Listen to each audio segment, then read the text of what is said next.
সারা দেশ থেকে প্রতিনিধিদের পাঠানো বিভিন্ন তথ্যে আরও কিছু খবর জানাচ্ছেন ফারিয়া হাফেজ নিঝুম।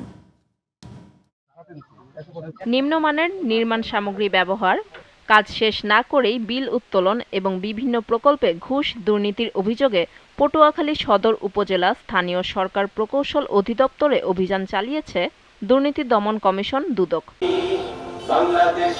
যশোরে বাংলাদেশ জামায়াত ইসলামীর সহযোগী সদস্য সংগ্রহ কর্মসূচি অনুষ্ঠিত হয়েছে।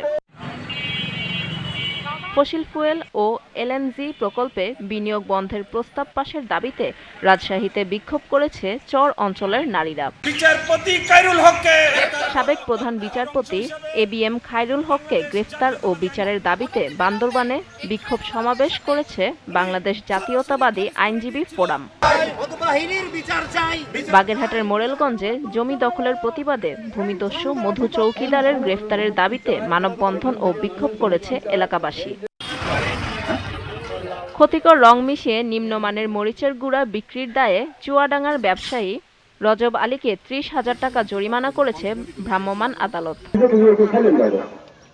গাইবান্ধার গোবিন্দগঞ্জে সাদুল্লাপুরের চকসালাইপুর আলিম মাদ্রাসার অধ্যক্ষ সাখাওয়াত হোসেনের কাছে চাঁদা না পেয়ে তাকে প্রাণনাশের হুমকি দেওয়ার অভিযোগে প্রতিবাদ সভা করেছে অভিভাবক ও স্থানীয়রা।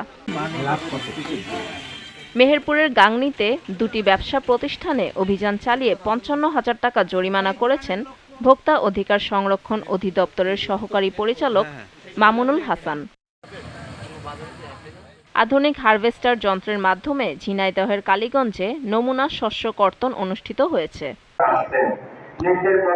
আন্তর্জাতিক নৃত্য দিবস উপলক্ষে খাগড়াছড়িতে ক্ষুদ্র নৃগোষ্ঠী ইনস্টিটিউটের সম্মেলন কক্ষে একটি সেমিনার আয়োজিত হয়েছে। পটুয়াখালী কলাপাড়া উপজেলা কৃষি সম্প্রসারণ অধিদপ্তরের আওতায় আধুনিক ও উন্নত কলাকৌশলী বিষয়ক ২ দিনব্যাপী কৃষক প্রশিক্ষণ অনুষ্ঠিত হয়েছে। কুষ্টিয়া জেলার কুমারখালী পৌর জামায়াতে ইসলামীর উদ্যোগে ফ্রি মেডিকেল ক্যাম্প অনুষ্ঠিত হয়েছে। এডিবির ফসিল ফুয়েল বিনিয়োগের বিরুদ্ধে ময়মনসিংহে নাগরিক প্রতিবাদ হয়েছে।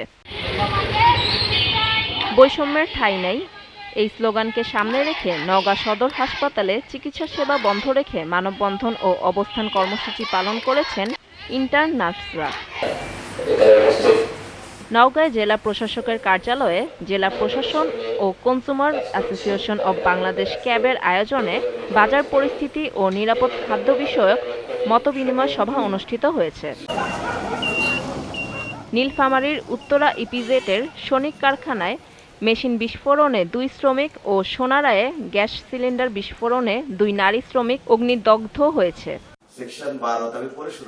নোয়াখালী জেলার প্রিন্ট ও ইলেকট্রিক মিডিয়ার সাংবাদিকদের নিয়ে প্রশিক্ষণ কর্মশালা করেছে বাংলাদেশ প্রেস কাউন্সিল। সুনামগঞ্জে নিরাপদ খাদ্য বাস্তবায়নে গণমাধ্যমের ভূমিকা শীর্ষক সেমিনার অনুষ্ঠিত হয়েছে। ফারিয়া হাফিজ নিঝুম, জিটিভি নিউজ।